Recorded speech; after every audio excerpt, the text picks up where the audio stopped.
Well, good evening, everybody. This is exciting. So, Christopher can't be with us tonight. So, I'm counting on everybody in the audience to come on. And it's a little different. I feel a little lonely here talking with everybody, but we're going to talk about some things. We always talk about Madison County, but there's so many other things that we need to address and talk about. So, um, I was going back. I think somebody had said to me today that they never really followed Madison County politics until they started watching me get gavelled in meetings. So that was a really interesting um, thing to hear. And I think there's a lot of people who eventually started following me because as I would go in front of the council and I would get gavelled, usually I might make it 75 seconds before somebody picked up the hammer and started gaveling me. But I went back and I looked. 3 years ago, I would only get about 5 views on all my videos. Now I get over 2 or 3,000 views on all my videos. So I'm very appreciative to all of you guys. So if you guys have questions, ask them. We're just going to kind of go through some things. Some of you watched last night on Mouthwash. We talked about Rick Gardner. I do want to set the record straight on that Rick Gardner. There was something that I forgot to mention. So in that article that I was reading, I believe that was an article from 2014 that was in the Herald Bulletin. But in the article, it states that Rick Gardner gave up his checks. So he's making about $13,000 with the county as an elected official. And when he gave up that money to give so that he could pay back his property taxes, and let's all be real, it was 60 to 80,000. So if you take 13,000, you think about, it's going to take 5 or 6 years to even pay that back. Well, what people failed to understand is when he began to get the garnishment on his checks and he was handing that over, he went in and he increased his state and federal withholdings. Now, for me, there's only two ways I could think about why you would hold that back. One is, are you in trouble with your state and federal taxes? Or two, are you just really holding that back so you do get something in the end from your checks? So he would just get a bigger tax return at the end and it wouldn't go to our property taxes. So it made me really think of how calculating this county has become in all facets. And I'm going to say it, I'm surprised that he was even smart enough to figure out how to do that. So I'm just going to call it like it is. So I'm going to show you this video. It's going to kind of introduce us on where we're going. We're already getting gavelled. So watch this. This is about they're questioning the commissioners. They had promised a pay raise to Tom Eckert. He had just moved over from EMA to be the secretary or whatever, the administrator for the commissioners. They promised him a $10,000 raise, but what's being questioned here is that he doesn't meet the criteria of the job description. You're supposed to have a bachelor's degree in order to take that job, and he doesn't have it. So everybody's arguing about that. So this is really just a video that we're talking, but it didn't matter how I spoke. And then pay close attention down here in the red to Rick Gardner, who's the auditor, who has said time and time again that he doesn't have anything to do with these meetings. These meetings are merely for him to kind of take the records, but watch how he begins to dictate. And everybody, I want you to imagine who he's turning around to motion at. So go ahead and watch this. Order. We still don't have a motion on the table. Yeah, but we should be discussing. We should be discussing the motion, not having a random discussion. Are we done? Yes. I just have one more question. So you're supposed to come to the personnel committee. Everybody knew Mr. Dykes was retiring. Why didn't they ask for this in the budget in the beginning? Coroner's office asked for raises. They were denied. Okay. They've come back and asked for the raises and they're still denied. So why is it that we have different rules? The coroner, you're different speaking for the offices? coroner's office. No, The coroner's I'm office. speaking Excuse me, for you. excuse me. No, you haven't let me finish. No, I'm not going to let you finish because the coroner did not request to be on the agenda for Not tonight's asking meeting. to be. I'm speaking on behalf of a public person. I live in this You're county. speaking on behalf of the coroner's office because all of your conversation is about the coroner's No, office. if you come to these meetings, you hear the coroner's office doesn't get approved of those things. So the Actually- public knows that. Actually, the coroner's office got approved for more than double their budget last Really? year. Yeah, Because yes. I had to pay how much of late fees from everything else We that was from the We previous covered that coroner? a whole lot. How more. much? Thank And you how very much have I, thank how you much very have I much. Have gone a seat. over? We've doubled Thank you in very much. size. Have a seat. So if you have to go in front of the Thank you personnel very much. committee, Have a if you seat. have to go in front of the personnel committee, why don't you have to do that? Help her find her seat. Sure. So that was so they motioned for the sheriff to come take me to my seat. And the thing is that this is all about public comment. People cannot speak in any of these meetings anymore. They are told to sit down and shut up. And you have to just be okay with everything that they want to do, no matter what it is they want to do. And I just don't understand why we don't get to speak. Why there is so much, now we want to put it, I mean, they already have the gavel, they already have the floor. It's been made clear to me that they do not have to allow us to speak. They do not have to allow us to speak. So when we go into these meetings and they don't allow us to speak, it's not enough. And now we're moving on to, we're going to do House Bill 1338. Here's what I don't understand. I don't understand how people keep getting elected who say, I want your vote, but I don't want your voice. I really struggle with that whole thought process of why people would vote for these people. And so, when do we get to speak? What topic do we get to speak on? I think that almost every meeting I would go to back when I was the chief deputy coroner, I'd be gavelled. It didn't matter what I talked about, I would be gavelled. If you watch that whole clip, you'll hear Laureen White, who's an attorney. She talked on how that was going on with Tom Eckert. Fred Reese really kind of put the hammer down and said, this doesn't make sense. You made promises. It wasn't in your budget. This wasn't put in your budget to approve. You're doing it anyways. So there's a lot of things going on in Madison County that need to be held accountable. And I want all of you to know this is really hard. I don't know how Chris does it, where he just talks by himself. So anytime you guys want to ask me some questions, that'll be helpful. So should they just put all of this in? You guys just have to sit in the audience, not be able to ask or question anybody? I don't know what the right answer is, but I'm going to tell you something in Madison County. If you keep voting in these incumbents, there will be nothing left for your children. Nothing. I mean, there is nothing. I don't know how many times the sheriff has had to come stand behind me and take me to my seat. I don't think I was angry. I don't think I was upset. So I was talking to my girls at college a little bit ago, and they said to me, Mom, we love what you do. We love what you fight for. We just don't like the way you're going about it. And I asked them, I said, how do you go about this differently if you have a paper who comes in, they have elected officials who will call special reports from the State Board of Accounts. They'll call in. You go on the front page of the paper. You didn't make those violations. How am I supposed to speak back when our own paper will not put out the truth?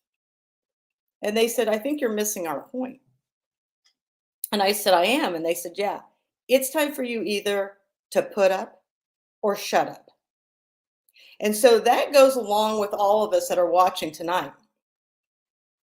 At this point, we need to be calling our reps. We need to be calling our senators. We need to be emailing. We need to make phone calls. We need to make all those things happen in order to tell them that this House Bill 1338 should not go on. When we no longer have a voice, we no longer have America. It's gone. And right now, Madison County is gone. It has gone to a dictatorship, tyranny position. You know what I don't understand is that I was talking to Kate earlier, is that all these rules are made to protect them. But who protects us? Because none of these elected officials are doing anything to protect us. So some of you remember when I ran for caucus in August for coroner, and Russ Willis sent out an email to every precinct committee member saying that I voted as a Democrat. I'd always voted as a Democrat. Now, I am 2 hours away from running for this caucus. Is that election tampering? Is that swaying votes? Why is that even allowed?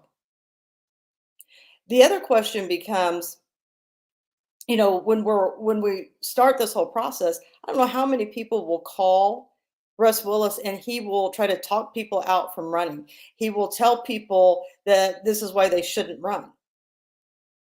But yet we have all these Republican officials who were once Democrats who are now Republicans. It's the strangest thing of what Russ Willis is doing. You know, what's interesting is if you pull the financial records, there is Friends of Madison County that is really run more by Democrats. But this is the way that the Republicans can funnel money to the Democrats. Well, guess who one of their contributors is? Russ Willis. I mean, Sheriff Beeman's campaign with Friends of Madison County didn't get it, but Joey Colts did.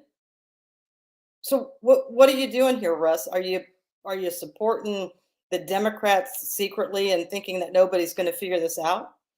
I mean, there's a lot of questions to be had. I want some people to take a good look. I don't know if some of you looked at the financials on how much money has been raised already for the Republicans and the seats are running. Todd Culp has already raised $13,500 in funds, but there's nothing in there that tells me where those funds came from. So for $13,500, I don't know. I've been to some pretty good campaign fundraisers, and none of it's itemized. And that's who you want for your auditor? I like Todd. I'm fine with that. He's a nice guy, but I don't understand how people can just dump those types of money. Now, here's what they do. They set out boxes all over wherever they're having the fundraiser, and then people can filter money in there, and then you don't know who the money's coming from. Anything over $100, you're supposed to write down and report. So I ask all of you, what is the most important seat for someone to hold? The most important seat for someone to hold, if you look at your Republicans right now, it must be auditor. Because Rick Gardner, he's running for commissioner. He's only raised $250. But Todd Culp has raised over $13,000. So the keeper of the records seat needs to be looked at. And I'm not sure how we're going to get any transparency in this county until all the incumbents are gone. And, these are the things that people are saying, what are you going to run for? Are you going to run for something? I don't know what the future holds. What I do know is that all of us need to get more involved. That's the number one thing we need to do. So Kate's, I think, going to help me a little bit here on this, the House Bill 1338 and then House Bill 1133, and then the Senate Bill 7. So Senate Bill 7 is sitting and waiting to be heard in the committee. So it's kind of just in limbo right now. But they've got almost another House bill that is similar to the Senate Bill 7, and that's House Bill 1133. Now, it's already been read twice. If something has been read twice, there's a good chance it's going to pass on the third one. And so that one talks about that we can't make memes of elected officials. And Kate's got it up here. You can't. So I guess all those great ones that Chris does of Sproles with the clowns and all those kind of things, I guess that would be a violation somewhat to this Senate bill. So, but I really paid attention. I was talking to Shelley earlier today, Shelley Boggs Harvey, and that number 4 that's on there, that Kate had up there, it talks about, I haven't memorized it yet, but yeah, the purpose of the dissemination is injuring a candidate in an election or influencing the outcome of an election. Well, that is the same thing for Republican chairs who are tampering when somebody's running for a caucus. And here's the thing. I've had people call me and say, well, maybe Russ didn't really know what your voting history was. In 2022, I ran for state delegate. Russ challenged me. Russ won. And the reason why Russ won is I'd only voted once in a Republican race. I'd never voted before. And so for him to fast forward to 2023, unless he has early signs of dementia, I have no idea. He doesn't strike me that way, and I see patients all the time. Now he's saying, I've always voted Democrat. So to me, he intentionally told the precinct committeemen only to change the way that we are thinking to have the precinct committeemen vote. Now, here's the thing. We all know that he has appointed most of those people in those seats. We still have several precinct committeemen seats that need to be filled that are out there. If you're looking, that's the other thing I wanted to talk about. Is it right for them to say what we can or cannot do? I mean, if an elected official is acting like a clown, should we be able to make a meme that they're acting like a clown? I don't know. I think that a lot of cartoon artists will struggle with this if that's the case. I think we're getting to a point in America that we are now silencing so many people that we no longer have a voice. Well, I think you hit on something really important earlier, talking about how these are intended to protect the people that are in office. I mean, you've got 1338 and we've got 1133. And they're both designed to shut us up so that they can preserve their own power. Yeah. Whether it's through satire or speaking in a meeting or whatever it might be. It's about, give me your vote, not your voice. You say that over and over again, but they're protecting they're covering their own asses. Well, and you stand up there, you're making logical sense, you're speaking logically, and they send you to your seat. They gavel you down. I don't know what they expect of us. If you don't like to be challenged, then don't run for an office. If you don't want your taxes to be put out all over social media, then I guess pay them. I mean, it's really simple to do. This isn't rocket science. This isn't hard to do. But clearly, rules are not made for elected officials in Madison County. I can't speak on all these other counties. All I can tell you is in Madison County, the rules do not apply here. They can park where they want. Not if you're elected. Not if you're well, yeah. And if you're not elected and they really like you, they'll get you a seat and they'll caucus you in. I mean, hell, You can be a pedophile. You could be, I mean, look at Rick Gardner's bestie, Steve Summers. You mean to tell me these people all of a sudden don't know where he's at? You mean to tell me this whole time they didn't know what's going on? Here's what my problem is. Where's the accountability for these elected officials? Because Russ Willis gave distinctive orders because they found out in the primary of 2022 about the allegations. He made all of them silence themselves because he didn't want to lose votes for the 2022 election. And we keep him. We keep him as our Republican chair. This is who you want to lead your county. Well, it doesn't help, though, because the precinct committeemen, in so many cases, people don't run for those seats. Yes. They don't And the understand. precinct committeemen are the one who elect your county chair. Yes. So if no one runs for a seat, then the county chair can appoint someone to a seat and then tell them, well, I appointed you. You're going to vote for me for chair. And when you've got more than half the seats being appointed, let me think, who's going to get reelected? Well, and I'm going to be real interested because if people who are up on Madison County politics, Evan McMullen is the prodigy attorney here in Madison County with representing the county. Now, for whatever reason, Evan took over in Alexandria.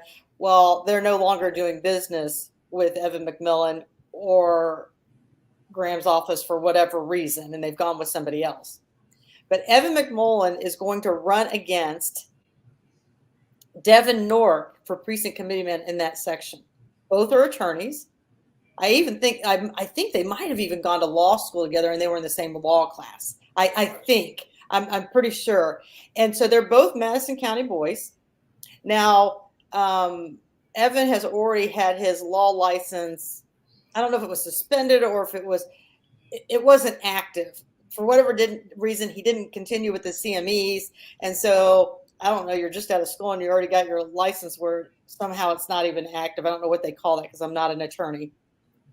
And he had to go do a CMEs and reactivate it. And so they're 27, I think. Yeah, they're 27. And so this is going to be very interesting to see the difference between the two.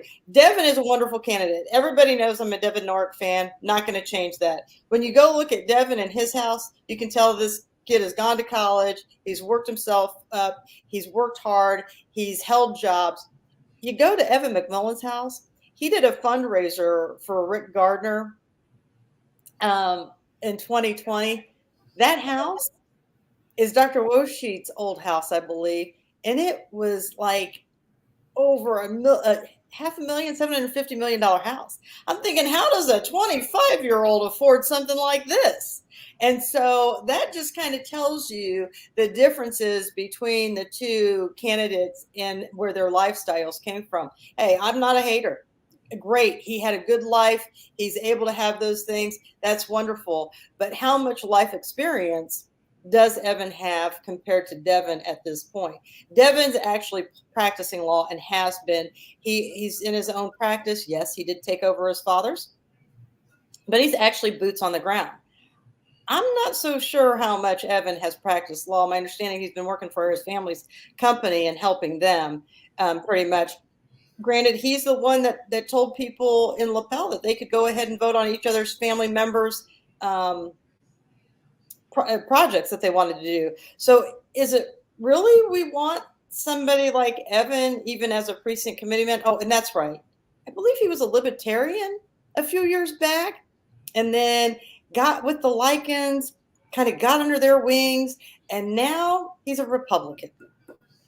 Well, so Marty R next to your name helps get you elected. That's that's why a lot of people don't run libertarian.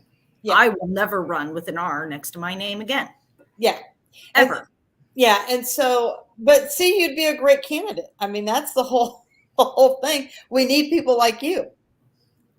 Well, but you were asking about who's going to hold these people accountable. We're supposed to be able to do that because we're supposed to have a voice. When they start passing this crap to take away our voice, there is no accountability. We are the accountability. We are the line in the sand. And when Well- they silence us in meetings and they silence our satire and our ability to call out stupidity in leading up to an election, we've lost our ability to hold them accountable. And that's what I wanted to show in that small clip is the people rerunning is Ben Gale, Anthony Emery, Rick Gardner. Those three right there are all running for seats. Now, Ben Gale and Anthony Emery are holding out to the last minute. Now, I'd be tickled pink if neither one of them put their name in the hats, but I don't think their egos are going to allow that to happen. Or should I say Russ Willis's ego is going to allow that to happen? So we should be seeing the three musketeers come out for the 3 county seats. That'll be Pete Hewer, Anthony Emery, and Ben Gale. Ben Gale originally was caucused into his seat, and then he won the election. Pete Hewer has never won an election, from my understanding. He has always been caucused in. Who is Pete Hewer? Best friends with Russ Willis. Why does he need one more time? He needs either one more caucus or he needs one more time, because I think he's about 18 months short of getting a retirement from fulfilling those seats. So that's why, and I'll tell you, it was a close race between Jody Norick and Pete Hewer. He lost by 25, but he still lost. And so what's that tell you? You've got people running for other reasons. You know, I mean, I've just sat here and I've watched all this unfold. When is enough of the silencing? You know, now we're at House Bill 1338, and people are calling me going, who am I supposed to call? So I don't, the Senate, and people don't know who some of their people are. We've got Senator Gaskell. And well, so you can just go to the IGA website, and you can actually, there's a link up at the top that says find my legislators. And you just type in your address and it'll tell you exactly who they are. So it's really easy to find if you're not familiar with who your elected officials are. right. So you just go to IGA, what the heck is it? IGA.in.gov is what it is. And right up in the top right corner, it says, find your legislator. Now, let me ask you this. On Sure. that site, does it tell us their phone number and their email address? Because, you know, in Madison County, we don't have that with our elected officials. Well, let's find out. We don't know how to access them. It's been a big source of topic, but you can't contact Ben Gale. You can't contact Rick Gardner. You can't contact Anthony Emery. The lichens. You can't find any of that information. It's all a secret. So it gives me not only my state senator and representative, it also gives me my congressional senator and my U.S. representative and senators. And it does give phone numbers for them. And if we click on him, then we get, you know, Senator Alexander's list of bills that he's put forward. It's got his phone number in there. So you can get their information on here directly through iga.in.gov. Now, if you're in Madison County, you got to find somebody who has one of the elected officials' phone numbers, and then they got to give it to you. And so it's not that easy to access. Well, we got a couple of people in here in the chat who are talking about Cheryl running and Shelley running, and Shelley saying she doesn't have the temperament. You making that comment makes me think you have the exact temperament that we need. Oh, Shelley does. Office. Yeah, Shelley does. And we need people who have balls. Well, and okay, I'm not a feminist. I want everybody to know I'm not a feminist. But I really think it's going to be a good group of women that kind of save the country and the county, you know. And I'm not telling anybody who to vote for president. I'm not saying that. But in Madison County, it's really been all the women who have stepped up and who have held the people accountable. You know, Bethany Keller has done that. Jody Norick has done that. Shelley Boggs has stepped up on Facebook. Cheryl Dodd McKinney has stepped up. Rebecca Crooms have stepped up. And you see time and time again in Madison County that it is a list of women who are holding everybody accountable. Well, the majority of the people that were fighting against LKQ, a lot of them were women. Yes. And it's time for women to take this stuff back and get it back on track. And it is. And again, I'm not some big female male. That is not what I'm saying here. I do not want that misunderstood. Again, the whole thing with the clip at the beginning was to show we're already being silenced. Are we really going to give the ultimate power where now they've got a House bill? Are you kidding me? Well, it's a bunch of old white men, just like it is up in Congress. Old white men who are 50, 60, 70 years old, dictating our local lives, dictating when we can speak, when we can't speak.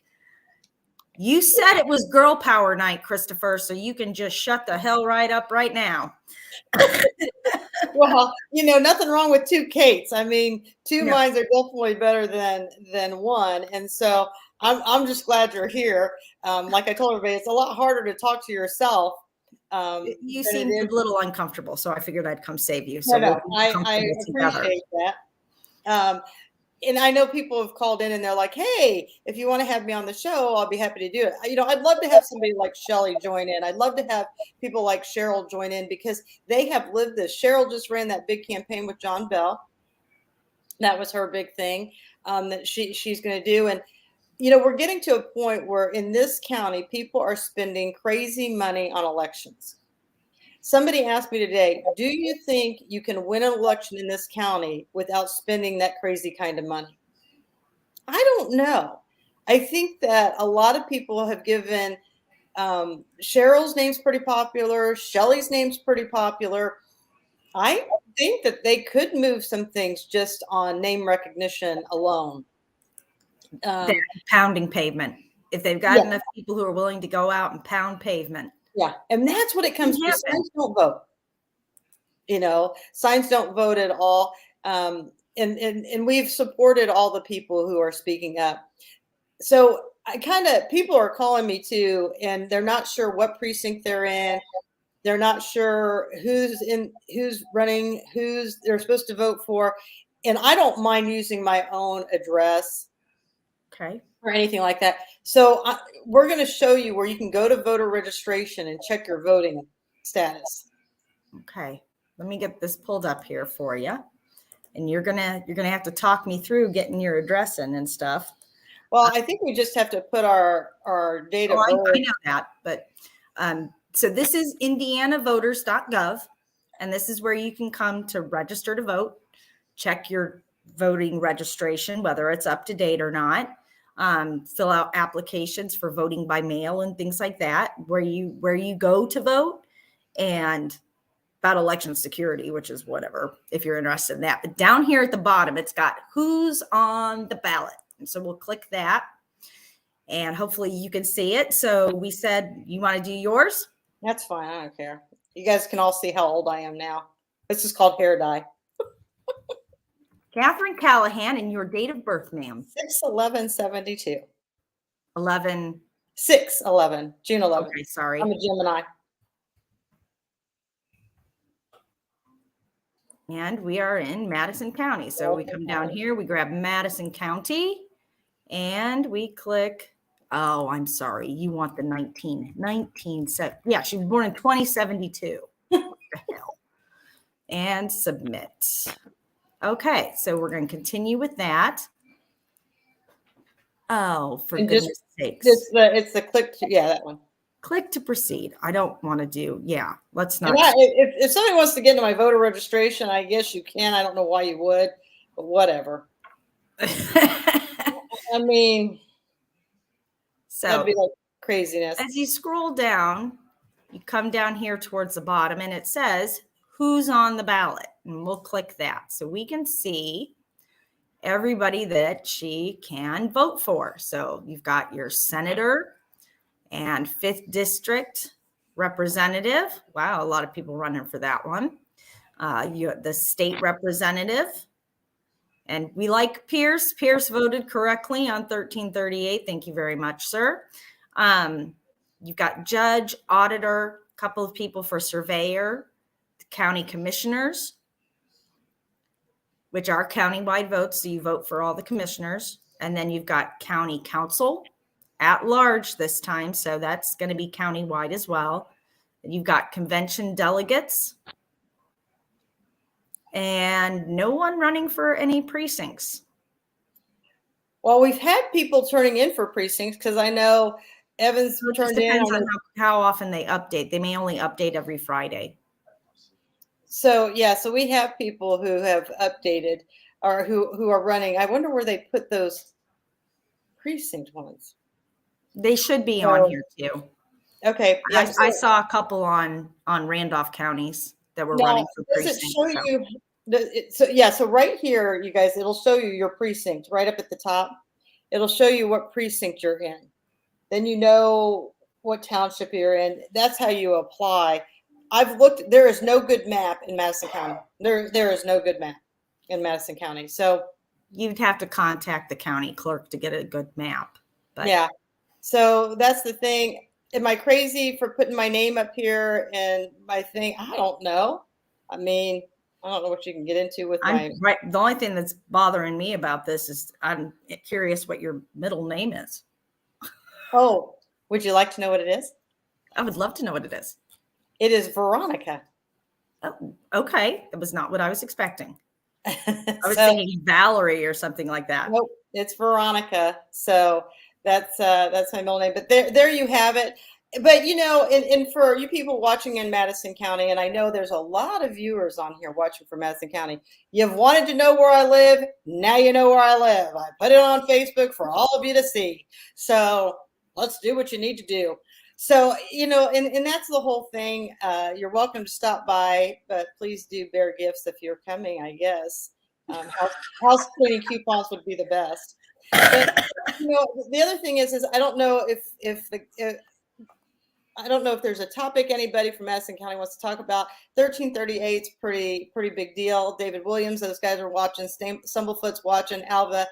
You know, what are their thoughts about this bill? I mean, I know that everybody's pretty upset about silencing the public. I think if I were to run a campaign, my slogan would be vote out the people who say, I want your vote, but not your voice. I want your vote and I want your voice. As you can see, I'm truly transparent. I'm even willing to show you my voter things. I may get a call from the state that says, oh my God, you put your birthday up there. Well, hell, go to Facebook. You can find about anybody's information and do it that way too. I don't know what you want me to do. So, but at some point we have to educate the people. And this is not the only nearly way enough to people do it. are upset about this. Yeah. Yeah. And so if people don't know in Madison County, you need to reach out to Senator Gaskell. Who else, Kate, would they be reaching out to about this 1338? Because it's sort of Any senator in the state of Indiana, there are only 50 of them. So if there's a senator in the state of Indiana, write to him. So you've got Gaskell over there down in Delaware County. It's close by. Alexander's the senator here. Start writing all of them. So Shelley says, is that because Russ Willis won't let anyone run against Rodney Cummings? It's a possibility. I've always wondered why nobody's ever run against the prosecutor. I have always wondered that myself, not on the Democrat side. I mean, why wouldn't somebody want to run against him? You have to be an attorney, obviously, to even be allowed to run for it. And really, by the time you've got experience enough to be a county prosecutor, you're probably doing really well in the private sector. And I don't know that I'd want to take that pay cut. Right. That's the whole thing. I mean, and I'm going to be honest with you. I hope Devin Nork one day runs for prosecutor. I do. I know there's some people who don't agree with me, but I do believe he will do great things and try to do the right thing. Yes, we are fully aware his dad is a judge. I get that, but I'm sure by the time he's ready for a prosecutor, Judge Nork will be retired at that point. I can't imagine that he would still be around practicing as a judge, but maybe. But that's the other thing. People are very concerned because Jody Nork sits on the council, Judge Nork sits in the courts, and now you got Devin coming out running. And we already have the Likens family, who is pretty much divided, conquered, and destroyed the county. I mean, hell, we're gifting them $150,000 because the son's filing frivolous lawsuits, and they're worried the same pattern is going to take place. I just don't see that happening. I just don't see that happening. I think the county is more aware and involved, but I get into a lot of disagreements with people about that. There's a new candidate who's come to the ring for commissioner. That's Marquess Higgins. He's kind of new to Anderson area, came here in 2019, but he seems like he has been very active in learning the environment for the people. So that's another big one to look at, because right now we have 3 people running in that commissioner seat for District 2. And it's a great thing that Kate pointed that out. You're going to start to see signs pop up for commissioners throughout the entire county. That's because even though it's a district race, the entire county votes on that. Right. And I don't understand truly why. That's just the way that the state set up the law. Okay. Was that you vote for all 3 commissioners in your county. They represent this district, but we vote for all of them. That's the way the law is written here in Indiana. Whereas your council districts, you only vote for your district, and then you have the at-large candidates that everyone in the county can vote for. And all 3 county areas are open. So here's the thing: Republican candidates. There should just be 2. I think it's just 2 and 3. Oh, for commissioner, yeah, just 2 districts, 2 and 3. Right. And yeah, then but for county all 3, council, yeah, for all county 3 council, at large. all 3 at large. And then this year, in the presidential year, is all the Republican precinct committeemen. The next year, in 2 years, will be all the Democrat precinct committeemen. So people need to understand that if a seat isn't filled, it can be appointed by that chair. I will tell you, it's pretty interesting. If you look at all the current precinct committeemen, If you can get the list. Yeah, many of the people who are elected officials, they are not elected as precinct committeemen. They've been appointed, and they're appointed in areas where they don't even live. And then their wives are appointed. The Steeles are a good example. So Rob Steele is not in the LaPel area, but we have open areas in Stony Creek. That's not where he's appointed to. His wife, somewhere in Anderson. And so that's how they stack the deck on so many people, and they get to keep their power. They get to keep their ego. I mean, if anyone cannot see the dictatorship of Russ Willis, you got to be killing me. This has spread like a cancer. So in LaPel, last week, they have this MS consultant that they've hired. I don't know how much the town is paying this consultant. This consultant has come in, and he tells you, well, we're coming up with a handbook now. And this handbook is not going to allow the public to speak. And I took it from Avon, and I took it from Westfield, and I took it from Plainfield. Well, here's a news flash. We're nothing like those towns. And he's put this all together. And now we have a handbook where our own town is not being run by elected officials. It's being run by consultants. Well, it says in the guidelines to run for election, you got to be from that facility. You got to be from that place. So how is that fair? Because Dax doesn't live anywhere in our area. And what's amazing is that when we went through that whole LKQ project, Chad Blake is screaming at the people, literally screaming, right? And telling us to get down and us run for this and us do all this. Well, now we want to get involved, and you don't want us involved. Why you people would vote Chad Blake back into that seat, but we're stuck with him for 3 more years. I mean, that's going to be painful. Oh, and I just shared a video when I was going back to look for videos to show gaveling. It's interesting because Chad Blake went in front of the council back in 22 asking for money for the fire department in LaPel. Oh, that's right. He didn't like the way I told him how to fight for that money. And now the fire territory is going to be dissolved because they're bankrupt. Oh my God. Oh, and it gets better. It gets better. So we have all these problems with water in LaPel. We've had a company who's been working on it for the last 4 years. They want out. It's such a disaster. Well, what's the common theme here? And you guys just put Chad Blake in the president of the council? I mean, I just don't understand where we're going here. I mean, it's a constant cycle of, how do I say this nicely? Don't say it nicely. Just say it. Well, I hate using, maybe stupidity is not the right word. Ignorance isn't the right word, but it's a cycle of incompetence. There you I guess go. that's the best way I could put it. It's a cycle of incompetence. You know, I am so amazed that this county has elected Rick Gardner as many times as he has been elected. This man is so far behind in property taxes. He snubs his nose at you.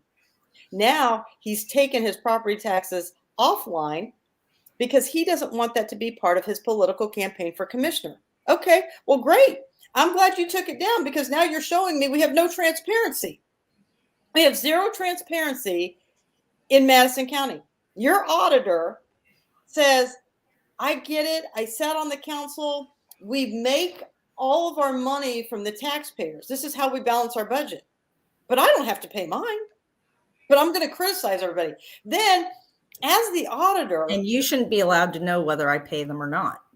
Well, I mean, and here's the thing. As an auditor, you sit up here and you gloat and you gloat. Oh, look at our rainy day fund. We have 25 million in there. But you know, we've never thought we'd get this way because when I was on council, we were in the red. We thought we were going to go bankrupt. Oh, but I forgot to tell you people, this is all grant money that's sitting in the rainy day fund. This isn't money that council has made for you people. And you keep reelecting John Richwine? John Richwine is no different from J.D. Prescott. You want to talk about some silver spoons. They need to take those silver spoons out of their mouths before they choke on it. That is, I mean, Richwine's the same way. All his parents, farm money, they all did the same thing. So, you know, it's time. People talk about this Jim King up in Delaware County.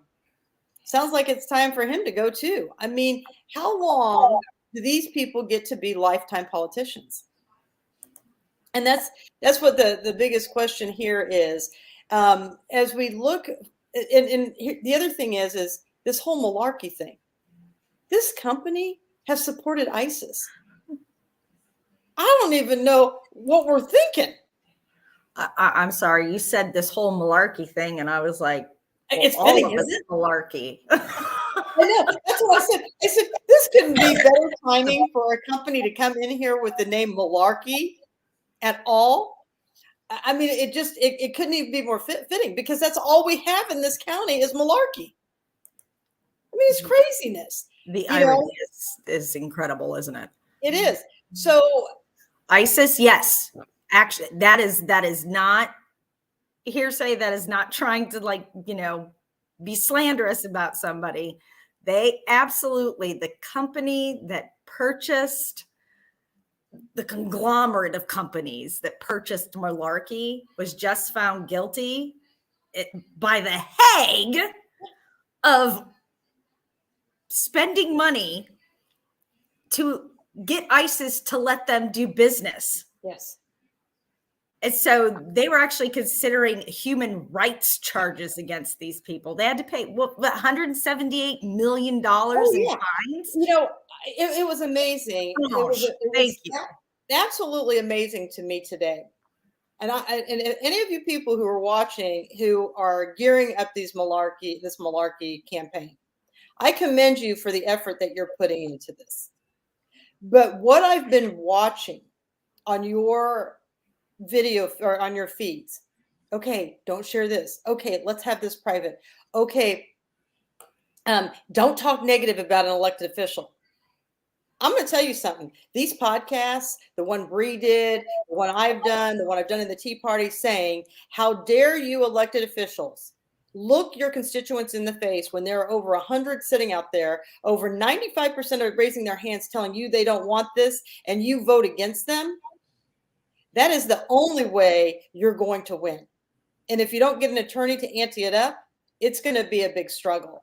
But is this type of exposure, Larry Savage, he's getting ready to get on a plane and actually go look at the facility. He's going to go down there and see the facility. Rachel Landers is going to go down.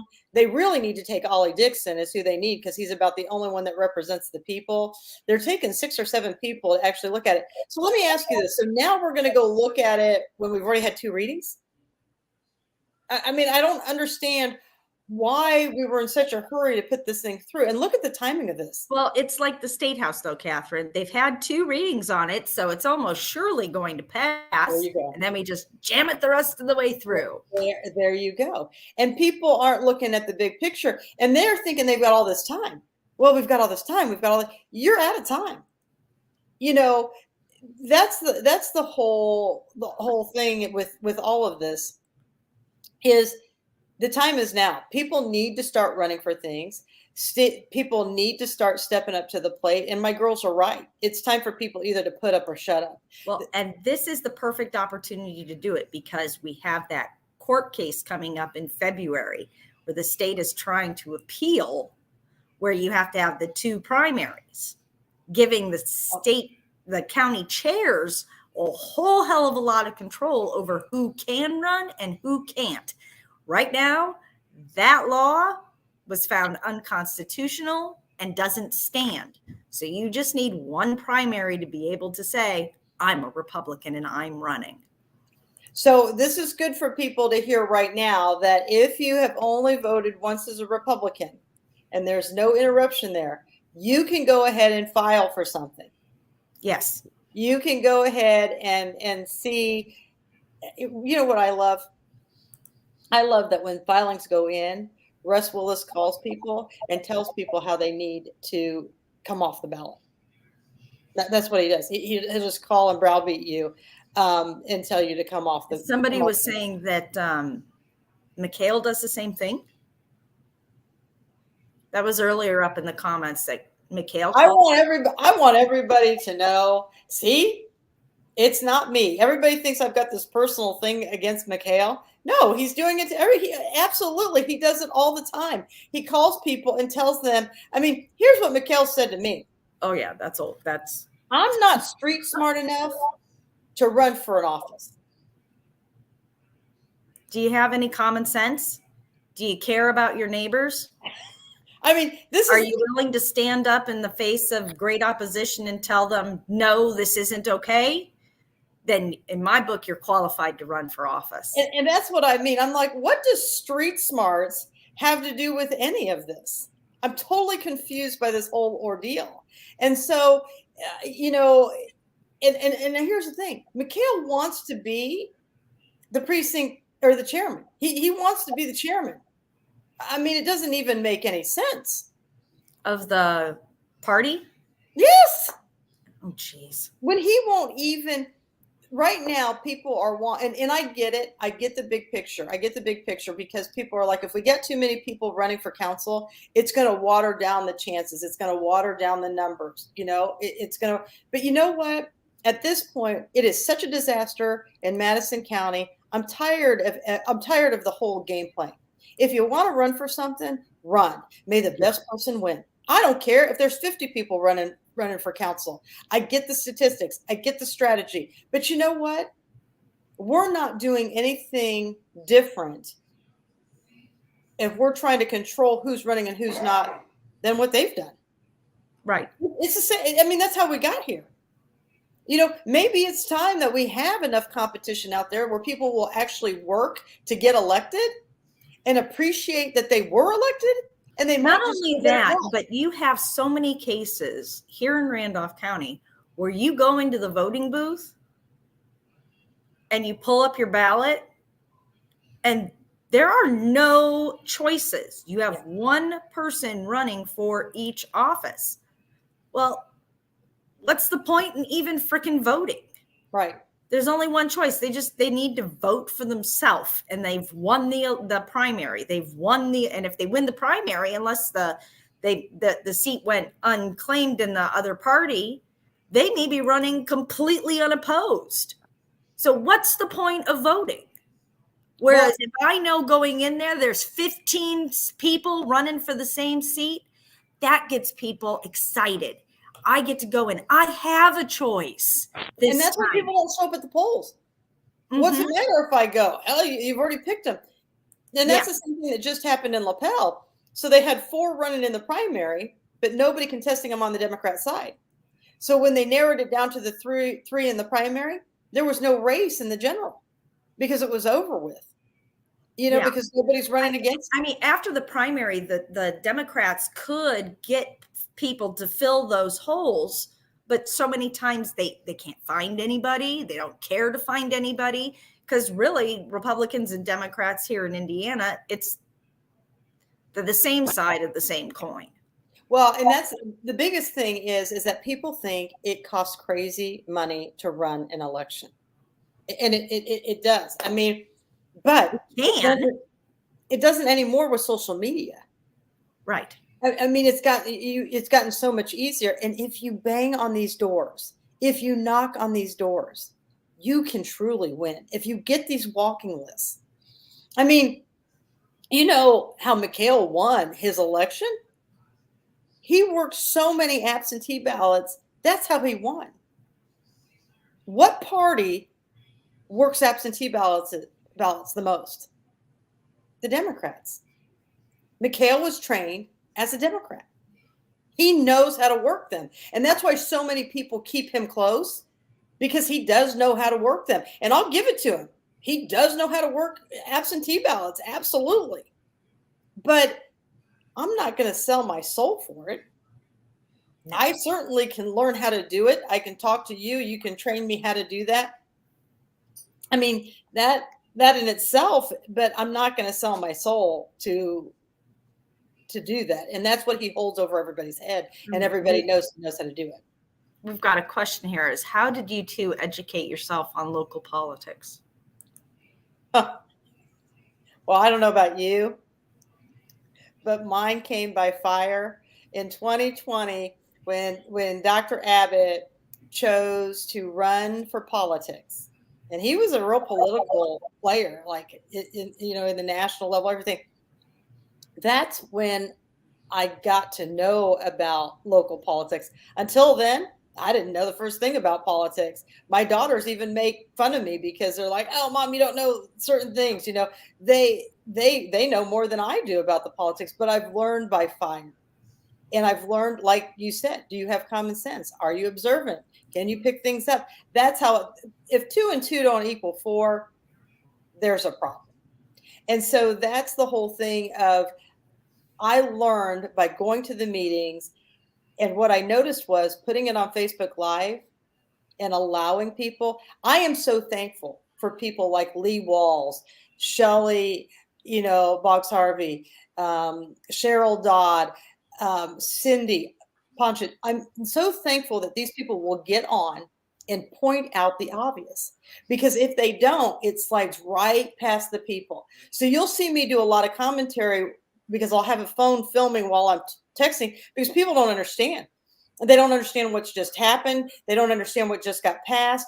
And so if you don't point it out, and that's why this show's so great, because it points out all the different corruption and how they're sliding through House Bill 1338. How J.D. Prescott fears for his life when you guys are like, I was at that meeting. Nothing even remotely armed happened like that. I was armed at the meeting. So, and that's what they don't want. Pew pew.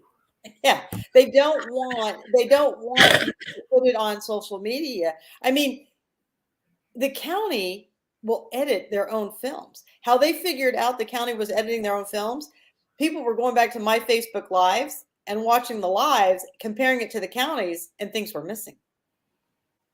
Well, I got started learning about local politics because my husband was working for the county and his boss was having such a hard time. So we started pulling county commissioner meeting minutes, council meeting minutes, and going through and looking at budgets and doing records requests and trying to put pieces together. So again, it's because it never seems to be just because, oh, I want to learn about my local government. It's usually because the shit hit the fan somewhere, and now I gotta learn this so I can fight. Right. Well, and some of it's Unfortunate, but yeah, and some of it's right. You're censored. Even you and Chris at times are careful what you can say or do because you'll get taken down or you'll get censored. I mean, it's the same thing, but we're making a difference. I mean, look at Chris from when he started, what, 8 months ago to now. mm-hmm. You know, I mean, same for me. It's out there.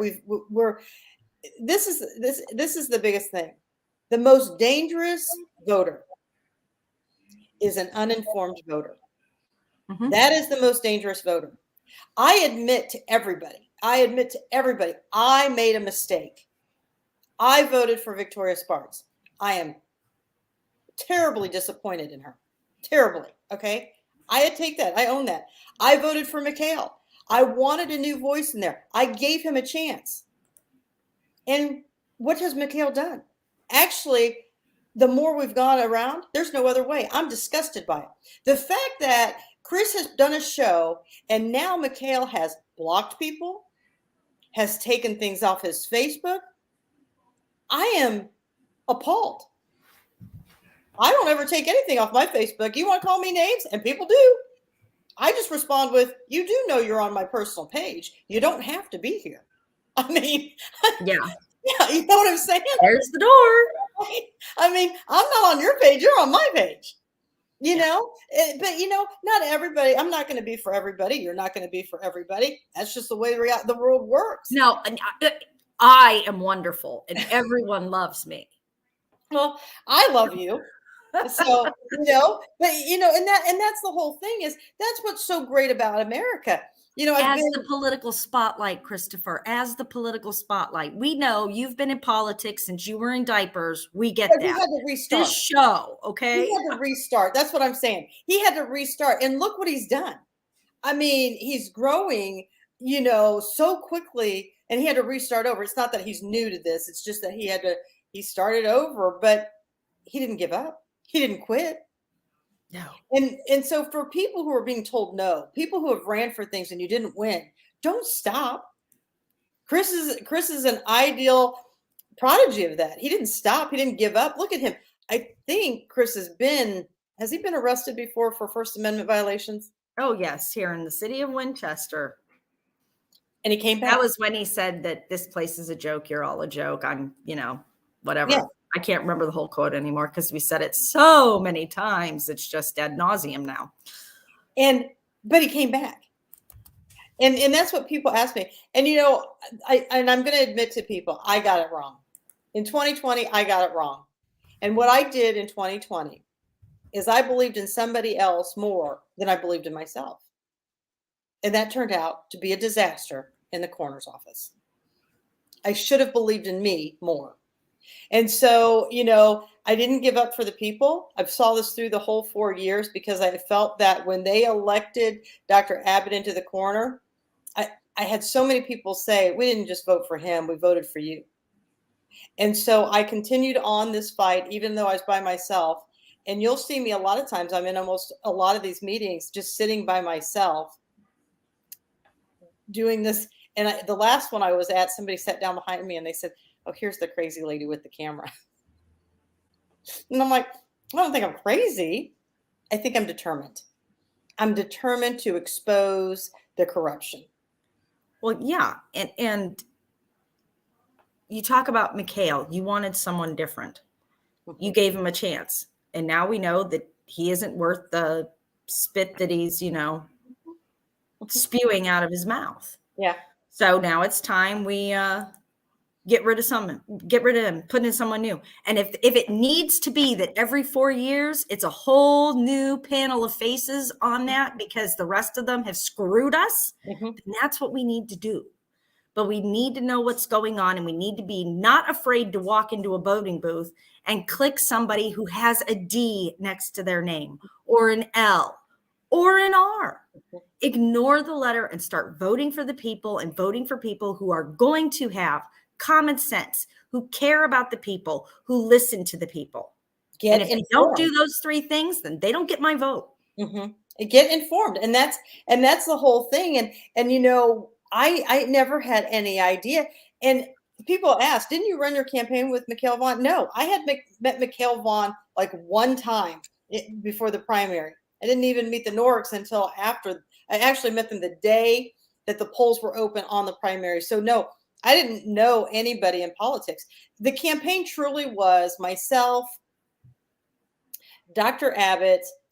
I'm not going to name the other person. She knows who she is, but it would jeopardize her greatly. She was instrumental on designing everything. She was a phenomenal person, but I will not say her name. She does know who she is. Amy helped out, and then Jason Shields helped out. That was it. That is all we had, is 5 people who none of us had any political experience or done anything like this. But politics is just politics should be trying to help people. It should be. That's what politics should be. So if you've got that mentality of wanting to help and can hold on to that and keep it even after people click your name in a little booth, and you don't let that stupidity go to your head, and keep with that mentality of, I'm here to help people. That's all politics should be.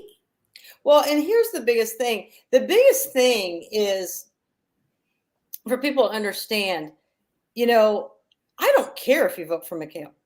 I don't care if you promote Mikhail. I don't. Because at the end of the day, if you people wake up now and start watching these videos, all you have to do is start watching the council meetings. You'll figure it out. I mean, I'm not worried about it at all. I'm not bashing him. I'm not saying anything. Is it true? True that he's blocked people from his page and his political page? Absolutely. Has he blocked people who were once supporters of him who are no longer supporters of him? Yes, he has. Do they deserve that? They didn't go on his page and do anything. He just ended up blocking them for whatever reason. That's not right. You know? And so I've had just about enough of everybody telling me, oh, I can't believe you, because we only have 2 people running right now that are good candidates for county council. You people do understand that it's only January 24th. You've watched a lot of politics. How many people wait till the last minute to put in their application? Most of the times people either go in right at the beginning or right at the end. And that's what I've seen. So I'm watching daily here in Madison County, right? You'll see like maybe 1 person or 2 person, and it's a state delegate seat or it's a precinct committee seat. I mean, I'm thinking to myself, they're going to be real busy on Thursday and Friday, the last days that there are to do this election. I mean, you know, what is this? Oh, but Katherine was just advocating for his single status on this show. He is single. If Nicole wants to date him. I'm just kidding, Nicole. So, but yeah, you know, it's just one of those things that, and my answer to the people was, I think we're going to see more candidates come out. We've got to give it a little bit of time. And so let's see what we have before we get into this whole mess where we're just going to say one way or the other. I know that I'm not as great as a talker as Kristopher Bilbrey is. I'm forever grateful for you and for Shelley coming on tonight and Cindy coming on tonight and all those people who are on. David Williams, who came on tonight, Stumblefoot. This health initiative. Yes. Well, yeah. In that meeting, he voted in different meetings. I guess there were separate meetings. He's voted twice in recent meetings against the will of the people. Yes. The health initiative and the annex. Yeah. No, that was Anderson. Sorry. I get confused. Yeah, no, and here's the thing. He showed up at the annex, right, that meeting, but he Uh-huh. never spoke for the people and went up there and said, look at these people, look at this room. They're all saying no. Why are you voting for this? He could have done that before they did the second reading. That and that's my whole thing is that, are you truly listening to the people? Or are you just moving your head, but you're not hearing the words? And that's kind of what is happening. Somebody said to me, because McHale never supported the coroner's office. So somebody got on there and said, here, he voted and motioned for you guys to get this money. We had already been in that office like 16, 17 months, and we had been banging our heads against the wall to get this money because we wanted to bring our budget up right. Fred Reese is the one who said they don't have enough money for the bodies. I mean, we got to give them. Granted, nobody gave us the 100,000 we needed to even get into the right position in the first place with the bodies and stuff. I mean, we had in autopsies alone over $80,000. Now, it's funny. Somebody called me today. I didn't watch yesterday's meeting. Somebody called me today that Delaware County is bringing bodies over to Madison County. Is that correct? Oh, I hadn't heard anything about So this. somebody said that Delaware County, their coroner's office, the pathologist is on FMLA or something. You guys don't have somebody. So they're bringing them over here to do autopsies and things. Well, that's real interesting. I mean, we barely can make budget as it is, but the hospitals haven't been charging us to use their facilities. Are they aware that now you're bringing in other county bodies?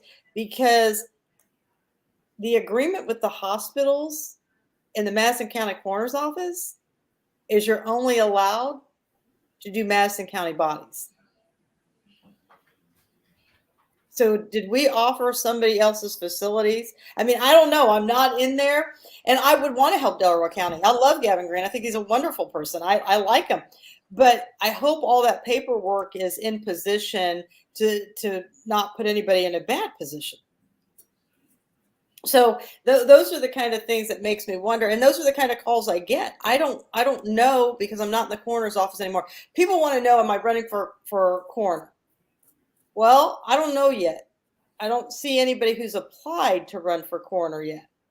So, it'll be interesting. And again, will I run for anything? That is the $1 million question, because can one person do enough? Because it's going to take the entire team. Bethany's already in place. Jody's already in place. But when you look at all the other seats, it's an uphill battle. It's going to take people to show up at these meetings and tell them they've had enough. It's going to take people, and I'm going to tell you right now, anybody who votes for this House Bill 1338, don't you reelect them. Do not reelect these people. Kyle Pierce, I'm going to tell you, he's usually pretty quiet. You don't hear a lot. You don't see a lot out of Kyle Pierce. And I'm a little bit frustrated with that. I really thought we'd see a lot more of him. But I will tell you, I am extremely pleased that he stood his ground and was one of 17 people who said, no, I do not approve of this House Bill 1338. I got to give it to Kyle Pierce. He will definitely be getting my vote in this next election because he voted that way. I don't know how many attorneys sit on the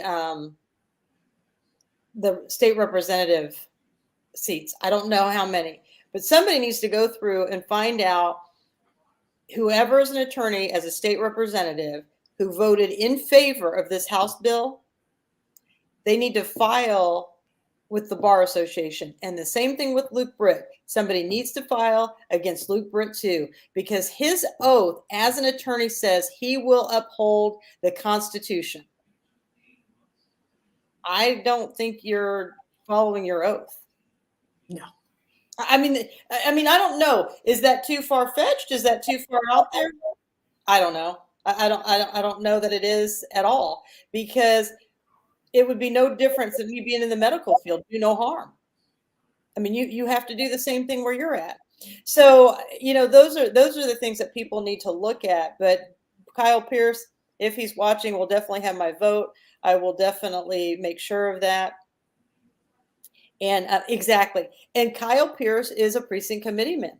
He was on that email chain. I was very frustrated with the fact that Kyle Pierce did not call out Russ Willis and say, you are tampering with elections. Let me tell you the funniest part, Shelley, since you brought that up. The funniest part of that whole caucus night, I had to go by myself. He said nobody could come with me and that candidates could not bring anybody with them. Well, I go in there and sure enough, Adam Matson has his wife with him. So I said to Russ, Russ, you said we couldn't bring anybody with you. He goes, oh, you mean Adam? No, you're allowed to bring a spouse, but you don't have one. Oh, okay. So then we get to do our 3-minute address to the people on why we should be the coroner. And what is so funny is that when I sat down, Russ came over to me and he goes, thank you. And I looked up, I said, excuse me? He said, thank you. I said, for what? He said, well, that went a lot better than I thought. He said, I thought you'd really come after me. I'm sitting in here with 80 some people who all are up your rear end, and you think I'm going to come in here and rake you over the coals? I have a little bit of professionalism. Well, and you're not there to rake him over the coals. You're there to explain to the people that are there why I am the best candidate for coroner. Yeah. And win a caucus. And I really think that hurt his ego because he's like, what are you doing? You didn't call me out. I'm not here. I'm here to win. And that's and exactly right. Like you said, you're here to win a caucus. So, those are the things where I don't understand. And quite honestly, if I was a precinct committeeman, there are a handful of good ones still left in the county. There really are some really good ones. Dr. Ackerman's a great one. Phil Herberg's a great one. There are still some really great. There's a guy by the name of Green. He's a great one. Mr. Valentine's a great one. There's still several good precinct committee ones. But you precinct committeemen who are voting Russ in, you're a disgrace to America. Because Russ is a disgrace to this county. And I really don't care. I mean, he has time and time again pitted people against each other. He has time and time again, I'm not even allowed on his political page. And he's the Republican chair. There's so many people blocked from his page. I mean, he has got to be the biggest person who breaks all the rules than anybody I know. And that I do get frustrated with Kyle Pierce that he approves of that. And I think that's a First Amendment suit, by the way. Yeah, I mean, that's what I'm saying. But you can't just, I just shake my head with all of this, that why is it so hard to do the right thing even when nobody's looking? I don't understand how this can be this difficult. And so, and because you actually care and are not a selfish prick. Well, remarkable as that sounds. Yeah. I mean, if you're few and far between. Yeah. If you looked at the majority of Madison County people that are on here, they would be, 2.5 autopsies a week. The last time I figured it out, I've not forgotten figures yet for 2023. Oh, okay. So he's been, Mr. Sargent has been trying to get a morgue here in Madison County. And so 130 autopsies a year. So, and that's funny because 130 autopsies a year, it's about $2,200 an autopsy. So we're at 13, 26, 20. So they only give us for autopsies $150,000 a year. And then they're screaming at us because we're over budget. I don't know. My crystal ball, I must have left in another century. And I can't really look into it and predict who's going to die today or tomorrow or for the year. And I've even said that in front of the council. My crystal ball does not exactly tell me how many are going to die, but they expect me to. And that's the thing. And we don't have. Who could have predicted 2020? Well, and that, oh no, I was told by our entire council, your department was not affected by COVID. I have it on recording. As I'm standing there looking at them, like, and this is Madison County, if they don't like you. And that's the other thing. And I know people, I know you're watching, I know you're afraid to run because you saw what happened to the coroner's office. And what they did is they actually defunded the coroner's office is what they actually did. And that's what ended up causing the fall to the whole thing. And so when they decided to defund the coroner's office, he steps down, the chief deputy comes in, they're like, oh, you need 100,000? Let me give you 100,000. Yeah, that 1750 per autopsy, that doesn't include if you've got to do a toxicology screen. So you might have to add a couple hundred, between $200 and $400 for toxicology, depending on what you need. So that's just the base is the 1750. And see, that's what people don't understand. That's the autopsy. But we've got a biohazard that has to be disposed of. Then we have to pay the people to be in the attendance for. There's a whole lot more that goes to that. But there's transportation that goes with that. So there's a lot of different things that goes on with the coroner's office. But yeah, so ice for the beer cooler. Yeah, so we have the beer cooler. So we got zero CARES Act money. We've gotten zero ARPA funds. And the grant money that went to the health department, part of it should have come to the coroner's office. She spent it before we were aware that's where we were supposed to get some of our grant money from. And the county council goes, well, if it's already spent, you can't get it. It's gone. And then you wonder why we have a problem with the health department because she spent it on a $900,000 pole barn. Her RV is housed better than our deceased bodies in this county. She built a $900,000 pole barn to store supplies and an RV. And when I threw a fit about it, she put like an office and a bathroom in there to say, okay, well, we at least have an office and a bathroom over there. Okay. I mean, I'm thinking to myself, this gets weirder and weirder by the minute. I'm sorry. Yes, she spent on eyelash safety. Absolutely. I mean, that's still the most bizarre thing to me that they actually have that in the literature for this. So here's the great thing about this county. The great thing about this county is we want your vote, but not your voice. We get elected. Oh, and if your vote no longer counts for me and it's not worth anything, I'm going to chuck you in a beer cooler in a pole barn on a gravel flooring.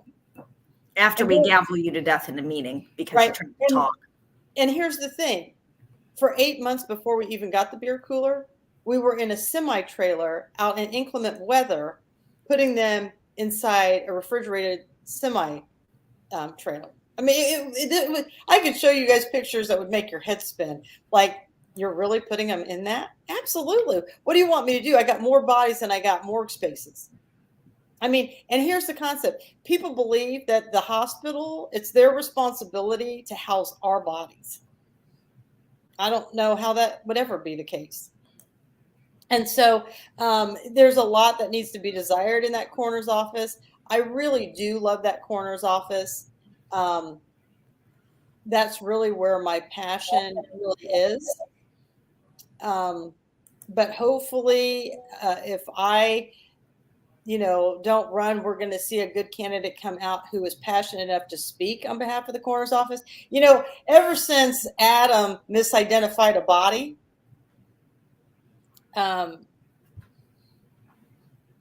yes, they were. That is a true statement because the lift that we had could not stabilize bodies. So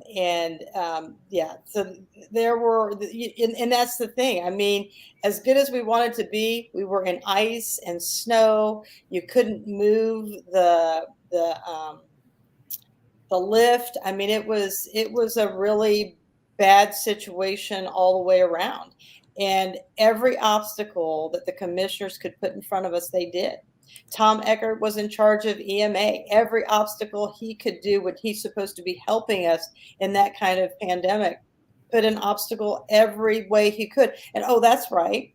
What they do with him when he did all that to us, they promoted him to their secretary and gave him a $10,000 raise. And he didn't even have to meet the job requirement to have a bachelor's degree. I mean, this is the craziness of how everything in this county has gone. I mean, I had to file a suit with OSHA for $22,000 because they wouldn't give us proper equipment, proper running water. I mean, it just goes on and on. Well, I mean, barring anything else, the only recourse we have if some of this shit, passes, is to sue them into oblivion. I know, and I've been on that track. And I know it's onerous and slow and just ridiculous. You have to resort to that. It should never be that. Let me ask you this. We shouldn't have to resort to that. But if that's what it needs to be, then we sue them into oblivion because this is the hill to die on. We love you, Alva. I just want you to know that I'm sad you're going to bed. But yeah, I mean, and that's the thing, but more people are going to have to hold them accountable. But I guess they are. I mean, Lisa Rinker, she's running for commissioner. I think that's District 3. I keep getting District 3, but she's up north. And she's going to run against John Richwine. Now, John Richwine says he's not going to run again. Yes, please, John, do everybody a favor. Do not run again. You've been in that role for 20 years. Please go away. It would be doing the entire county a favor. But his ego is never going to allow him to do that. You know, he's like J.D. Prescott. They're never going to step down until they're voted out. And in their mindset, they'll never be voted out. You know, it was funny. Darlene Likens, she's already applied to be a precinct committee member. She's already running, you know, to do that. Now, she's no longer going to be, she's not running for a new seat because she's stepping down from the big stuff, but she still wants to be a precinct committeeman. Well, I don't know why your vote matters. You vote on your own family's affairs, and then you raise our local income taxes. No, thank you. And I hope somebody runs against her. Shelley, I agree with you here. You're talking about suing the government hurts the taxpayers because the payments coming out of taxpayer. You're right. I agree. You are right. And I wish it didn't have to be that way. But the power of these suits is this. Look at Henry County. The sheriff there has had, I didn't even know how many tort claims. I think we're up to 6 tort claims filed against him and one that's actually been converted to a suit. And the insurance company covering Henry County said, we're done with you. They're dropping their coverage countywide. When taxpayers have to pick up these bills for the lawsuits, when they have to pick up the bills for new insurance that has a higher premium and huge deductibles because somebody was a dumbass, people start waking up. It breaks my heart, but a lot of times the only way to get people to wake up is to hit them in the pocketbook. Government, taxpayers, voters. This is how we get the people out. I hate to say it, but it's true. And this hit that Henry County is going to be experiencing because they've lost their insurance is going to do a lot of pissing off of voters who are going to walk into a voting booth and go, oh yeah, Sproles, he's the idiot that lost us our insurance and had to raise our local income tax another 0.5%.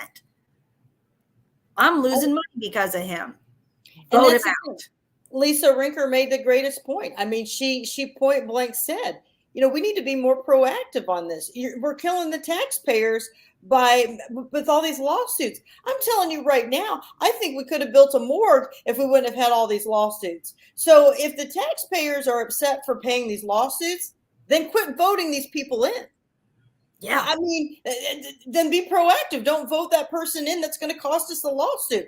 I mean, that's the whole thing that nobody's thinking about. I think Lisa Rinker is going to do a good job at cleaning up what's going on. But why can't John Richwine give the gift to the people and just step down? I don't know. I mean, there's lots of great people who live Even up in that before area. that, though, Catherine, if Richwine would open his eyes and start doing right by the people, I wouldn't have a problem with him staying in office. But the thing is I don't think they know what right is anymore. No. It's don't think become they too do. clouded that they no longer can see the light for the people. They can only see for themselves. I mean, look at Gardner. I mean, he's screaming and yelling. He is telling Jody Norick, we never had this problem until you came to the council. No, the problem was always there. I mean, look at your Just taxes. pointing it out. Yeah, well, your taxes went all the way back till 2004 or something. The problems were always there. It's just that you always bought off the reporter, or you silenced the people, or you made everyone go away. And that's exactly what this House Bill 1338 is doing. It's just going to make people not come out and speak. And then what are they going to do? They'll have full reign. They can do whatever they want. They can buy whatever they want. They don't have to pay the property taxes. They can raise your taxes. Nobody's any longer going to be involved. They can put a junkyard by your water. I mean, they can do anything they want. That's what they're doing. If they can't control you, they're going to silence you and punish you. And that's what's happened in LaPel. In LaPel, they are so upset with the fact that it all got uncovered, that it all got exposed. And then the greatest thing is when the appointed official says, well, you know how much knowledge you're going to be losing because I'm stepping off, because I'm not appreciated on this planning, because all I've had and the only reason why people won is from lies and hate. What were the lies? What was the hate? Truth is not hate. You know, and the fact of the matter is the arrogance of the person to even say, well, look what you're losing because I'm stepping down. He never loved that town anyways. Are you people not paying attention? He loved himself. He loved the power trip. He loved the attention. He didn't love you people. He didn't love that town. He liked the paycheck. Exactly. Or, you know, and I think it was minimal, even if it was anything. But the fact of the matter is, you would never walk away from something like that with that kind of attitude. And so many of these people have just lost their way. No, Greg Winkler is not elected. And I know a lot of people saw a side of him at that council meeting that they are not happy with. And he does reside in Anderson now, but he is not elected. And I don't know if he's appointed or not. If that's an appointed position, I'd have to look into that. And that's right. This John, if you can't stand the heat, then get out of the fire. And here's the thing, people, you are volunteering to run. That is what you're doing. You are volunteering this position. So you're going to be criticized. You better put on some big girl panties. It's going to happen. Yeah, I mean, you are never going to be able to be the kind of person that everyone will agree with on everything. Exactly. You are going to have people who are going to say, I don't like what you did. Yeah. Me telling you I don't like what you did is not a personal attack. Right. I am not being hateful, but now subjectively speaking, I suppose that could be disruptive. Right. Right. They don't want your pushback. Right. And that's the thing. People didn't agree with McHale's vote. Okay. And people have the right to say, I didn't agree with that. I'm not for health first. But how he has handled the whole thing, how he has blocked people, how he has hung up on people, how he has called and people tell them, you don't understand. You're not the one holding all the cards. Well, that's what the turnoff became. It's how he handled it. Part of your job, sir. Yeah. If we're not aware of all the facts, then you need to lay them out for us. Yes. Yes. Part of your job is informing the public and making sure that we know why what you did was the right thing. Not just telling me you don't know the whole story, so fuck off and shut up. Yeah. Well, and here's the thing, because Shelley Harvey. I'm sorry, I'm going to cuss. This stuff annoys me. And Shelley Harvey asked today. Shelley Harvey said, why hasn't McHale made a statement about why he voted the way he did?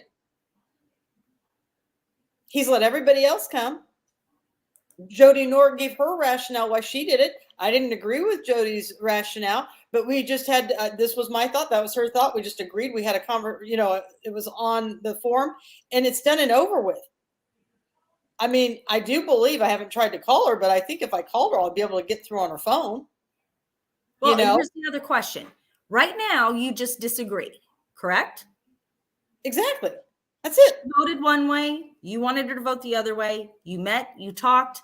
Now you know what she thinks. She knows what you think. And now it becomes a game of who persuades who. Yeah. And again, my answer is on that health first. Time will tell the story. I'm not afraid of that. I've been in healthcare for 30 years. Oh, I'm not afraid. I know exactly what's going to happen with this whole thing. So you just have to sit back and sometimes you just have to wait it out. And here we are at that waiting point. People, if you're watching this, you need to run for something. You need to get involved. Even if it's just a precinct committeeman position, that is not, it's not a paid position. It's not a high time intensive position. Yeah. It can be depending on how much you want to put into it, but really you need to show up for caucuses. And so people were asking me, what exactly doesn't tell? The big thing is caucuses. That's the biggest thing. People, and I will tell you, we're going to see, but it will be too late when time tells the story. They are playing with fire, with health fire first. Well, it's kind of like the vaccine. I said the dreaded V word. I mean, now we're blocked.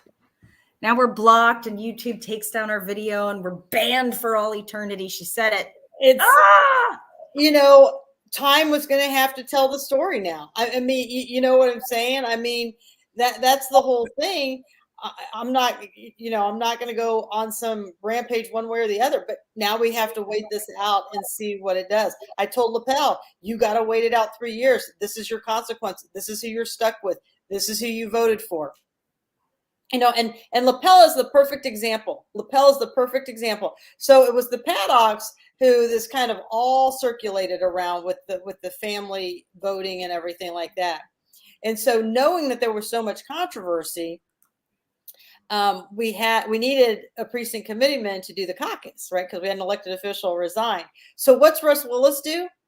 He goes and finds Dan Paddock. You hate Katherine?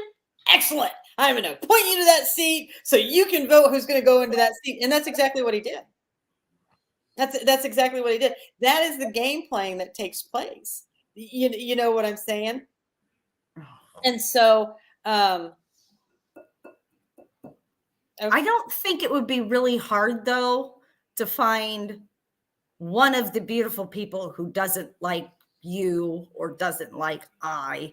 I'm sure there's a long line out the door of beautiful people in our respective counties who I think you and I are a lot alike. Anything they could to try to make us look bad. Yeah, you either love us or you hate us. There's no in between. Now with Chris, you got an in between, right? I mean, some people are, he's not one extreme or the other, but with me, it's one extreme or the other. I think I'm a very likable person. I think I'm wonderful, but there are people in this county who see me as, you remember the old cartoons of the guy with twisting his mustache as he tied the girl up and threw her on the train tracks? Apparently that's me with the mustache. So, I mean, it's all those great things. And, this has certainly given me a platform to be able to talk to the people, to show the people who to vote for. And I can't say it again more than anything. District 3, I'm gonna have to go with Rinker, even though we don't have all the filings. I don't tend to say who to go with. I learned a tough lesson in 2022 to do that before all the filings take place. But I've known Rinker for probably 11, 12 years because of my partner at the practice. They have family farms. They're great people. They're just good, solid people. And so Could some wild card come out? I guess. I don't know up there in District 3. But if she's running against John Richwine, I can tell you he just needs to go. He just needs to go. In some races, I don't know about you, but for me, in some races, I'm telling you right now, if Satan himself signed up to run against JD Prescott, I would vote for Satan. There you go. I mean, and that's kind of the story. And he could have his 2 years, and we'll watch what he does, and then we'll vote him out. You know, Right? Yeah, and that's the same thing. I mean, Gardner has to go, Gale has to go, Emery has to go, Likens have to go, Richwine has to go, Shepherd has to go. There isn't an incumbent who should go back into their seat in Madison County. I can't make it any clearer than that. I mean, there is no, what if this person, what if that? No, if they're an incumbent, don't vote for them. Yeah. You know, and we're voting on name recognition is what we're voting on. That name recognition, those people, they have robbed this county blind. You people have no idea how much they have gained. Go and look at most of the elected officials. See how much property they own. You know, the Likens, George, he used to sit on the boards at the banks and he'd just watch for foreclosures. That's why he was on those boards, and he'd just buy up those lands. And here's the thing: is that a smart businessman? But yes and no, because was it really put out there for the people to see what was available to buy before he got a hold of it? You know, I mean, those carts were bought by Ikes for the same money the city was getting from the cart dealer. I'm not sure what that means, but there's a big thing about golf carts. Hell, I don't know. And that's the thing. Cheryl knows a lot about the city. I don't get involved much with the city. So everybody brings a little bit of the piece of the pie. Shelley knows a lot about both. And so, I think Shelley needs to run. Shelley needs to run. Cheryl needs to run. People need to run. Mm-hmm. I mean, that's the thing. I think there's a large amount of women that need to run. But it's just going to take time. I think help is coming for Bethany. I think there's going to be a lot of regret over this Health First. We're just going to have to wait and watch and see what happens. That's all we can do at this point. The receipt for the carts. Well, if the city bought them, it's public record. Yeah, so I don't know. This whole golf cart thing's been going on for a year. I'm staying out of the whole golf cart thing because I don't. Who has golf carts? The city owns golf carts so they can ride around town. I guess. Well, they own a golf course. The city does, my understanding. So. Oh. Yeah. Okay. To each their own. But anyways, I know that we've talked a lot tonight. I appreciate that. I kind of, I miss Chris. I love Kate. I can't say that I'm as well versed as Kate and Chris on any of this stuff, but I think this is important show that anytime it's missed, I think people, I kind of gotten to the point where it's a little addicting. Like, I'm like, okay, it's 9:00. Okay, I got to get on Chris's show and watch what he has to say. So I'm sad he's not here tonight, and hope all is well with him. But I just appreciate him letting me have the platform to do this. And now it's been a learning experience because I've never done anything like this by myself. Thank God you jumped on there and tried to jump in there and save me a little bit. So I love you and I appreciate you for that. Well, I'm just glad that you're willing to come on and that way we didn't have a gap in our weekly episodes. Yeah, but you're always fun to listen to because you always bring a different perspective, and it's nice to have another woman on here to talk to. Who, nothing wrong with Kristopher. It's just nice to have another woman sometimes that is interested in local politics and passionate about local politics and seeing the same things that I am. So it's nice to know that I'm not completely out of my mind. Well, and we saw a lot of females get on here tonight, which is great too, and so, yeah, I love these women who have come out, and I'm going to tell everybody everything. You hear Cheryl, you hear Nicole, you hear Cindy, you hear Shelley. Believe it or not, I have only seen Cheryl one time, I believe, in my life. I've only seen Cindy like 2 or 3 times. I've never seen Shelley. I've never seen Nicole. And so if you people think that I've got these lifelong friends, these are just concerned women, concerned people who believed in me and I have believed in them. And that's all this has been.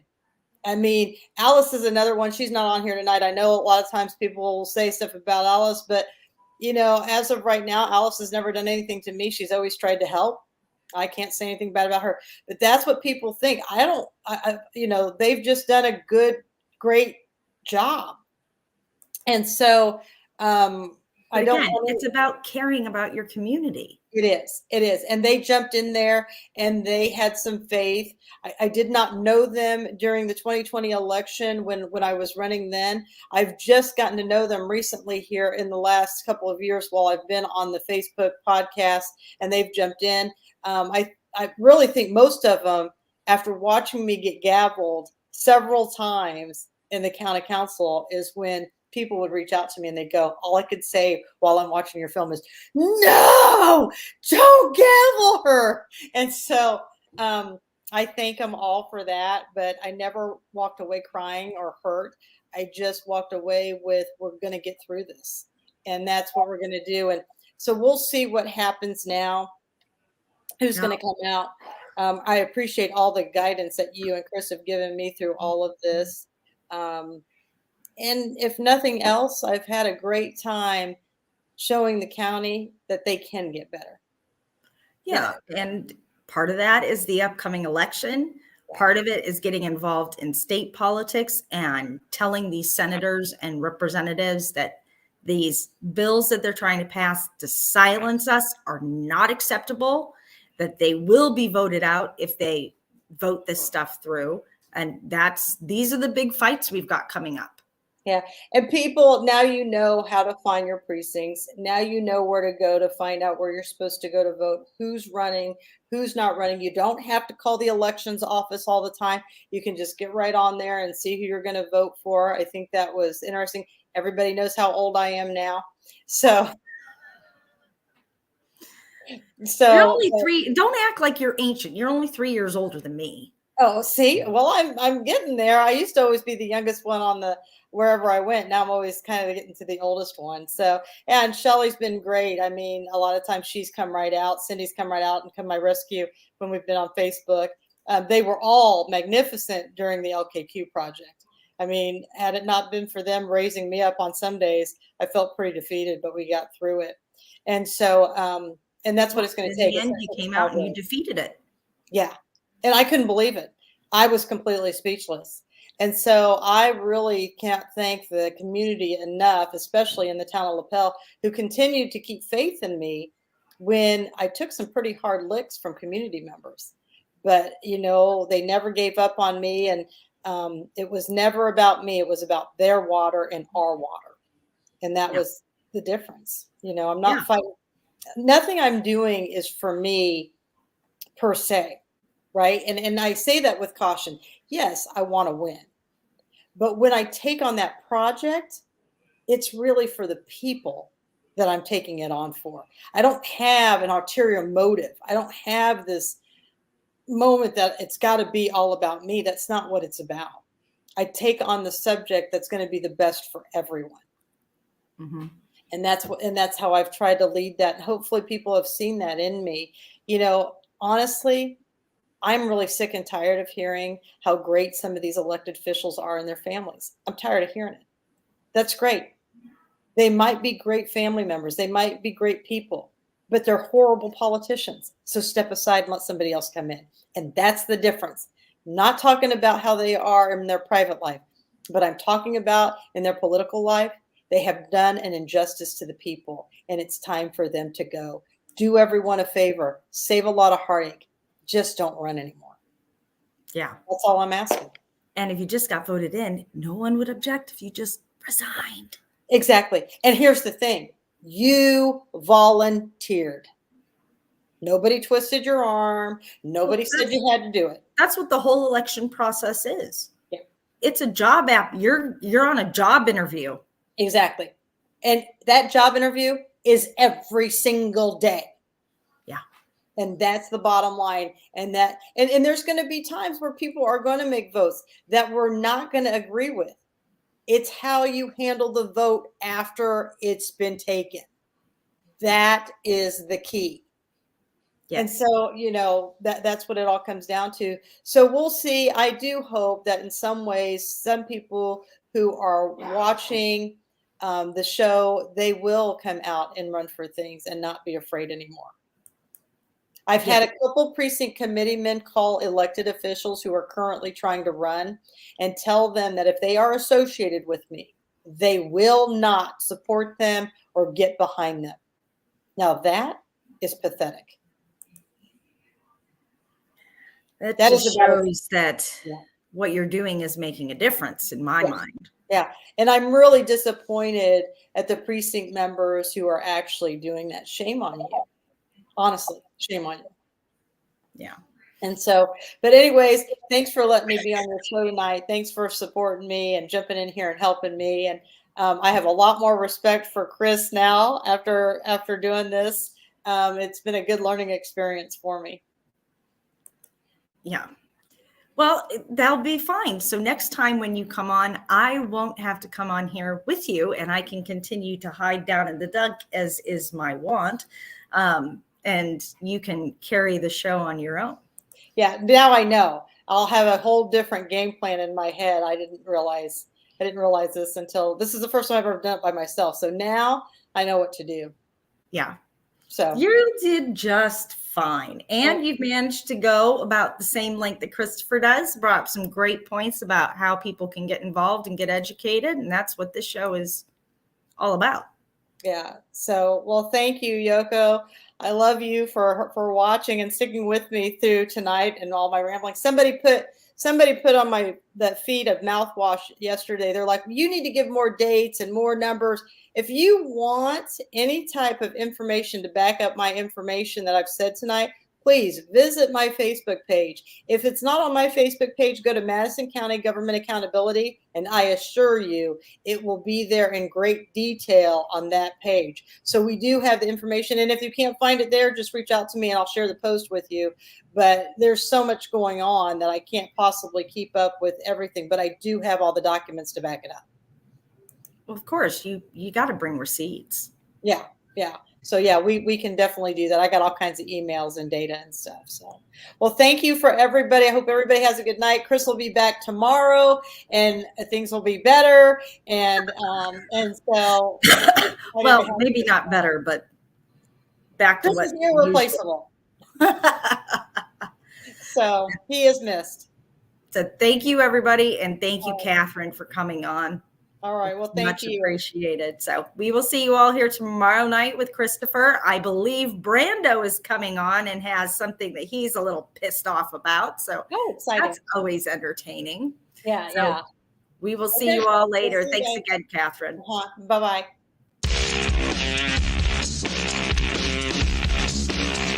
That looks like the most girl-bossy thing I've ever done.